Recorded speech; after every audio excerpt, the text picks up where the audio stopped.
নমস্কার, আমি দীপজানি। সিনে কথায় আপনাদের সকলকে স্বাগত। আজ এমন একজন মানুষের সঙ্গে আড্ডা মারতে বসেছি, মানে তার কাছ থেকে আমরা প্রচুর ভালো ভালো ছবি উপহার পেয়েছি, আগামী দিনেও পাবো এমনটাই কিন্তু আমাদের আশা।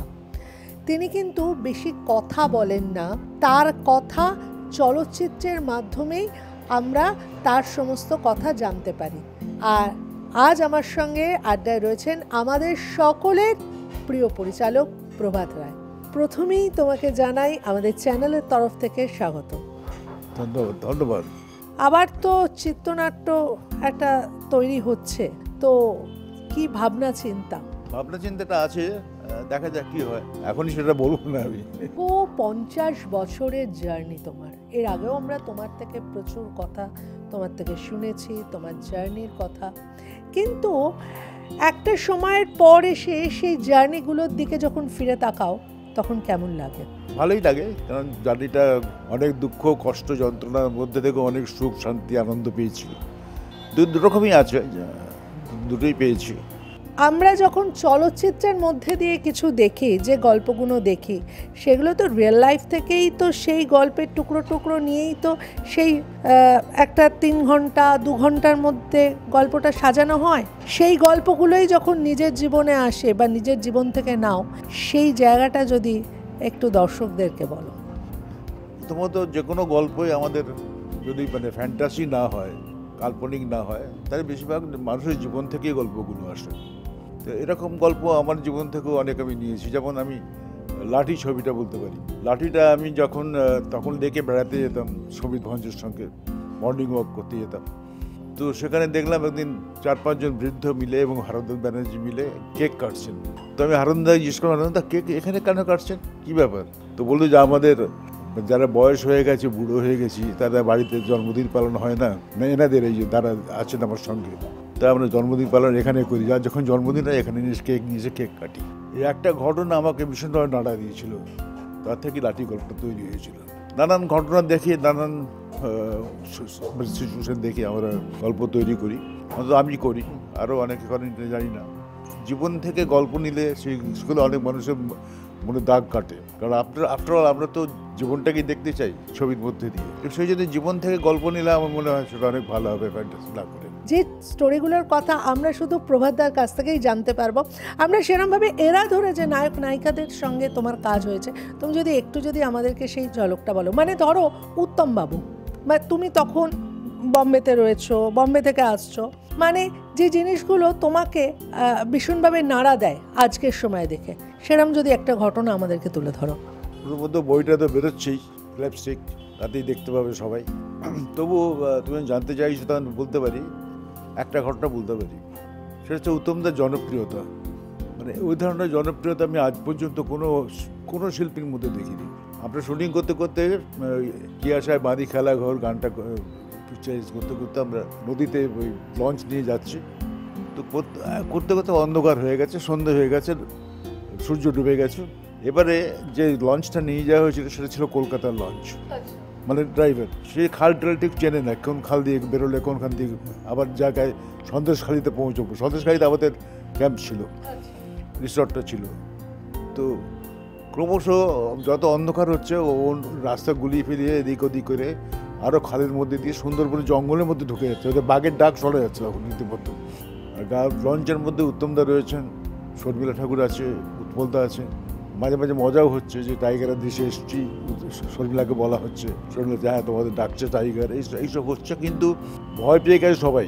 ইতিমধ্যে দেখা গেল নদীর ধারে একটা পাড়েতে হারিকেন জ্বলছে। তো শক্তিদা ওখানে লঞ্চটা দাঁড় করালেন, করে নেমে গেলেন।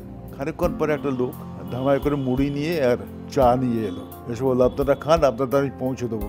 বোঝা গেল ওখানে চায়ের দোকান আছে লোকটার। তো আমরা মুড়ি টুড়ি খাচ্ছি, এমন সময় লঞ্চ দাঁড়িয়ে আছে, এমন সময় প্রায় 100-200 লোক হবে।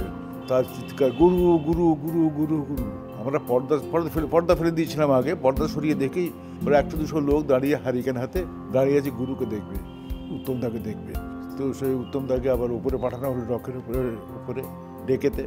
তো সেখানে আবার সার্চ লাইট দিয়ে উত্তমদার মুখে ফেলা হলো, কি হাততালি আর গুরু গুরু। মানে সেটা মানে এখন ভাবলে অদ্ভুত লাগে যে তাই সেই ডাক শুনে বাঘই পালিয়ে গেছিলো, এরকম অবস্থা। তারপরে ওদের মধ্যে থেকে দুজন লোক এসে লঞ্চে উঠলেন। তারা ওই গাছের গন্ধ শুকে শুকে কীভাবে ওখানে রাস্তা বার করে আর কি, সেই করে করে আমাদের সন্দেশখালি পৌঁছে দিল। তো ওই যে গ্রামের মধ্যে যেখানে মানে মানুষের ভালোবাসা এবং যে জনপ্রিয়তা, একজন শিল্পীর যে জনপ্রিয়তা, ওরকমভাবে তখনকার সময় একটা জায়গায় তোমরা দাঁড়িয়ে আছো, সেইটা জঙ্গলের মধ্যে এবং রীতিমতো গ্রাম, সেখানে জঙ্গল, সেখান থেকে মানুষের এত, সেখানে সিনেমা হলও নেই নিশ্চয়ই আমার মনে হয়, সেখানেও এই জনপ্রিয়তা দেখে অবাক হয়ে গেছিলাম। মানে 90 বছরের বুড়িও মাথায় ঘোমটা, পুরো মুখ ঢাকা, এসছে বলে একটু বাবাকে দেখাবে, উত্তমকে দেখাবে করছে, মানে ভিড়ের মধ্যে থেকে। তো আমরা উত্তমদাকে বললাম, উত্তমদা হলে নিয়ে এসো, নিয়ে গেলাম। তিনি ঘোমটা তুলে দেখলেন, মানে ঘোমটা ফেলাতে তিনি কিছু দেখেন না, তার মুখ যাতে কেউ দেখতে না পায়। ঘোমটা তুলেন, তিনি উত্তমদাকে দেবেন, ও তুমি সেই উত্তম কুমার, মানে এইরকম জনপ্রিয়তা। সে 90 বছরের বুড়ি কোনো সিনেমা দেখেছেন বলে আমার মনে হয় না, কিন্তু শুনেছেন। উত্তমদার সবচেয়ে বড় যেটা ছিল সেটা হচ্ছে যে উত্তমদাকে সবাই নিজের লোক ভাবতো। বুড়িরা ভাবতো আমার এরকম যে ছেলে থাকতে ভালো হতো, কোনো মহিলারা ভাবেন এরকম স্বামী থাকলে ভালো হতো, ইয়াং মেয়েরা ভাবতো আমরা এরকম প্রেমিক পেলে ভালো হতো, মানে সবাই ভাবতো ওনার লোক মানুষ যদি আমাদের জীবনে থাকতো কত ভালো হতো। এই জন্যই জনপ্রিয়তাটা এত বেশি হয়েছিল বলে আমার মনে হয়। তার পরবর্তী মানে উত্তমদার থেকে বেরিয়ে এসে তুমি যখন পরবর্তী সময়ে যখন কাজ করছো, বা তুমি যখন প্রথম বম্বেতে কাজ করছো, বম্বের মানুষদের সঙ্গে তো অনেক মানুষের সঙ্গে তোমার ভীষণ ঘনিষ্ঠতা ছিল, সেইগুলো যদি একটু বলো। মানে আমরা জানি যে আজকে রাখি গুলজার বলো বা শর্মিলা ঠাকুর, এরা প্রত্যেকের কাছে তুমি কিন্তু ভীষণ ভালো বন্ধু ছিলে। না, রাখির সঙ্গে তো 3খানা ছবি করেছি। একটা হচ্ছে যে অনুসন্ধান, সেখানে আমি অ্যাসিস্ট্যান্ট ডিরেক্টর ছিলাম। তারপরে আমার কাজ দেখে উনি খুশি হয়েছিলেন এবং তারপরে উনি একটা ছবি প্রডিউস করেছিলেন ওরা ভাইয়ের নামে, তাতে আমি ডাইরেক্ট করেছিলাম, আমি পরিচালনা করেছিলাম জিন্দেগানি। তারপরে বাংলা ছবি করলাম প্রতীক, চণ্ডীমাতা ফিল্মসের, সেটাতে ওনাকে নেওয়া হয়েছিল। 3টে ছবিতে কাজ করেছিলাম। আচ্ছা, এটা ভালো সম্পর্ক তো গড়ে উঠেছিলই। সঙ্গে তোমার খুব ভালো সম্পর্ক ছিল। শর্মিলার সঙ্গে প্রথম আমার কাজ তো আমি করেছিলাম চরিত্রহীন ছবিতে, তারপরে অমানুষ, আনন্দ আশ্রম এবং তারপরে সেই সময় একটা ছবির শুটিং ওখানে হচ্ছিল, বাংলা ছবি যেখান থেকে, মাদার বলে, সেটার যে ডিরেক্টর ছিলেন নারায়ণ চক্রবর্তী, তিনি অসুস্থ হয়ে পড়েন। তবে শর্মিলা আমাকে দিয়ে ছবিটা করিয়ে নেওয়ার জন্য রেকমেন্ড করেন প্রডিউসারকে, এবং প্রডিউসার আমাকে দিয়ে ছবি করেন। সেই প্রডিউসারই পরে আমাকে দিয়ে প্রতিদান ছবি করেছিলেন আর কি। মানে শর্মিলার রেকমেন্ডেশনে এই ছবিটা পেয়েছিলাম বলে চলতে পারে। একটা জিনিস তোমার থেকে জানতে চাইবো, বাংলা ছবিতে তুমি যে সময়টায় মানে আমাদেরকে নানা ছবি উপহার দিয়েছো, এখন বাংলা ছবি একটা ব্যাপার ছিল না, কমার্শিয়াল ছবি, এবং তারপরে যেটাকে বলা হতো আর্ট ফিল্ম, কিন্তু এখন আর্ট ফিল্ম নয়, এটা হচ্ছে একদম কন্টেম্পোরারি ছবি। কিন্তু তোমার যে ছবি পার্টিকুলার যে ঘরানাটা আমরা দেখেছিলাম, সেটা হচ্ছে ওই ধরো অঞ্জন চৌধুরী, তারপরে হচ্ছে তোমার স্বপন সাহা, আরও যারা ছবি করেছেন। তোমার ছবি কোথাও একটা ব্রিজ ছিল, এই যে তুমি লাঠি ছবি বললে, বা তোমার শ্বেতপাথরের থালা, তোমার আরও বহু ছবি, মানে আবার ঠিক মানে কোথাও না একটা ব্রিজের কাজ করেছে বাংলা ছবির। আমরা বলতে পারি যে কমার্শিয়ালও রয়েছে এবং তার সঙ্গে যেভাবে গল্পটা তুমি বলতে চাইছো, যেটা মানে একটা বাংলা ছবির ক্ষেত্রে অন্যতম অধ্যায় বলা যেতে পারে। ব্যাপার হচ্ছে যে ওরা কী ধরনের করেছে আমি বলতে চাই না। এটা কি তোমার বম্বে থেকে কাজ করে আসা তার একটা ফলন ছিল বাংলা ছবির ক্ষেত্রে তোমাকে পাওয়া? এক্স্যাক্টলি, ঠিক তাই। এবং আমি মনে করি যে খাবার যেটা দেওয়া হয় মানুষকে, সেটা যেমন যদি খাবারটা ভালো হয়, তার সঙ্গে যদি সাজিয়ে দেওয়া যায় ভালো করে, প্লেটটাও যদি ভালো হয়, গ্লাসটাও যদি ভালো হয়, বাটিটাও যদি ভালো হয়, তাহলে আরও খেতে ভালো লাগবে। তো সেই জন্য দুটো জিনিসই ভালোভাবে মিক্স করা দরকার। খাবারটাও ভালো হওয়া দরকার, খাবার যেটা যাতে দেবো সেই জিনিস, তাতেও সেই দ্রব্যগুলো ভালো হওয়া দরকার। তো আমার সেটাই মনে হয়েছিল, টেকনিক্যাল কাজটা যদি ভালো জানা যায়, যেটা আমি বম্বে থেকে শিখতে পেরেছিলাম বলে আমার মনে হয়, সেটা যদি সঙ্গে যদি ভালো গল্প দেওয়া যায়, গল্পটাও ভালো হওয়া দরকার, যেটা মানুষকে নাড়া দেবে, মানুষের গল্প হবে, তাহলে সে ছবি হিট করবেই। এবং যেগুলো হয়েছে সেগুলো সাকসেসফুল হয়েছে, যে ছবিগুলো করতে পেরেছি সেভাবে।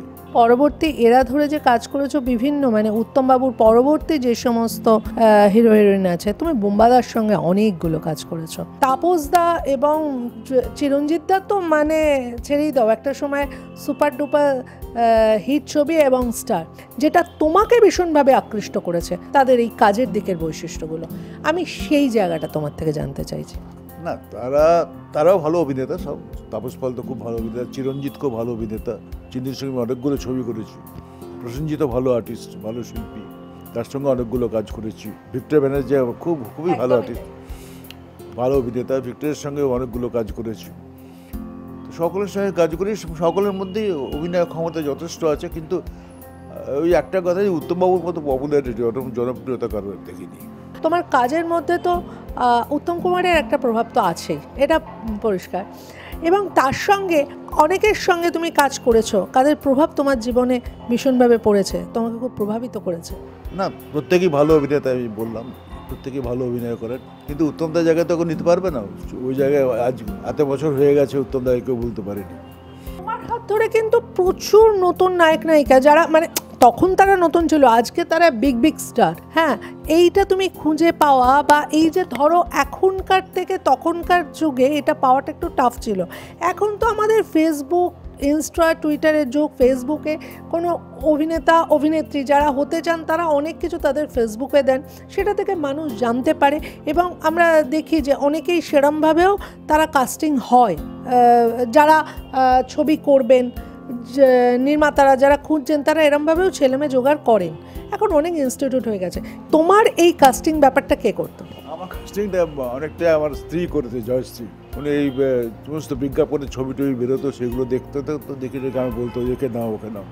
যেমন ঋতুপর্ণা, একটা বিজ্ঞাপনের ছবি দেখে ঋতুপর্ণাকে রেকমেন্ড করেছিল, আমি ঋতুপর্ণাকে নিয়েছিলাম। ঋতুপর্ণা আজকে বিগ স্টার। তারপরে উনি এমপি জুয়েলার্সে যেতেন, ওখানে টোটা রাজনীতির সঙ্গে আলাপ হয়। টোটা ওকে জানতে পারে যে উনি প্রভাত রায়ের স্ত্রী, জানতে পেরে ওনাকে ওনার ভিডিও দেন, বলেন আমি অভিনয় করতে চাই। তো আমার স্ত্রী এসে আমাকে বলে, ছেলেকে দেখলাম বেশ ভালো লাগলো, তুমি দেখতে পারো। টোটাকে সুযোগ দিয়েছিলাম, মানে ওর রেকমেন্ডেশনটা আমি বুঝতে পারতাম যে মধ্যে ও নিশ্চয়ই ঠিক ভালোভাবেই দেখে আর কি, মানে ওর জাজমেন্টটা ভালো। তো এরকম বিশ্বজিৎ চক্রবর্তী, ওকেও আমার স্ত্রী বলেছিলেন। তো সেই থেকে ওনার রেকমেন্ডেশনটাই অনেক আর্টিস্টকে মানে তৈরি হয়েছে তখন। বাকি আমি একটাই সবসময় ভাবতাম যে আর্টিস্ট তখনই একজনকে ইন্ট্রোডিউস করা যায় যেখানে ছবিতে আরও অনেক বড় বড় আর্টিস্ট থাকে। যেমন শ্বেতপাত্র থাকাতে অপর্ণা সেন ছিল, দীপঙ্কর ছিল, এরা ভারতের ব্যানার্জি ছিলেন, আর মীনাক্ষী গোস্বামী ছিলেন।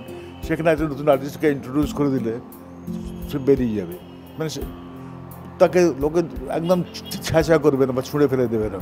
তো সেই জন্যে ওই প্রত্যেক ছবিতেই আমি যেখানে কোনো নতুন আর্টিস্ট নিয়েছি, তখন যেখানে স্টারকাস্ট বড় ছিল তার মধ্যে থেকে ওকে নেওয়া হয়েছে, নতুনকে নেওয়া হয়েছে। যেমন রূপা গৌলিকে নেওয়া হয়েছে প্রতীকে, সেখানে লাকি ছিলেন, চিরঞ্জিত ছিল, সৌমিত্র চ্যাটার্জি ছিল, আমি নতুনকে ইন্ট্রোডিউস করে দিলাম। তো এই ধরনের করাটা রিস্ক অনেক কম, কিন্তু যেখানে সমস্ত নতুন আর্টিস্ট নিয়ে করতে গেলে মুশকিল হয়ে যায়, তখন ওটি চিন্তার ব্যাপার হয়ে যায়।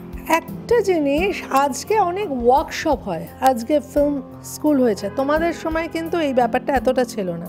একটা ছবির সঙ্গে আরেকটা ছবি, মানে একটা ছবি যখন করছো বিভিন্ন এই যে স্টারদের নিয়ে, তখন তোমাদের সময় কি ওয়ার্কশপ বা ওই ব্যাপারটা হতো?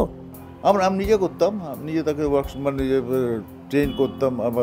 যেহেতু আমার নিজের অভিনয় করার শখ ছিল, আমি স্টেজে অভিনয় করেছি, অনেক নাটকে অভিনয় করেছি, তো অভিনয়টা একটুখানি মোটামুটি করতে পারতাম আর কি তখন। তো সেটা আমি যেটা আমার মনে হতো ঠিক হচ্ছে সেভাবে করাতাম সেভাবে। তোমার কাছে এমন অনেক শিল্পীর, যেমন আজকে যারা স্টার, মানে আজকে আমরা যাদেরকে জানি আর কি, তারাও তো কোথাও না কোথাও প্রথম ছিল, এবং এমন অনেকের সঙ্গে, লতা মঙ্গেশকরের সঙ্গেও তোমার একটা খুব ভালো সম্পর্ক ছিল, লতা মঙ্গেশকরের সঙ্গে, মানে সেইটা যদি একটু বলো।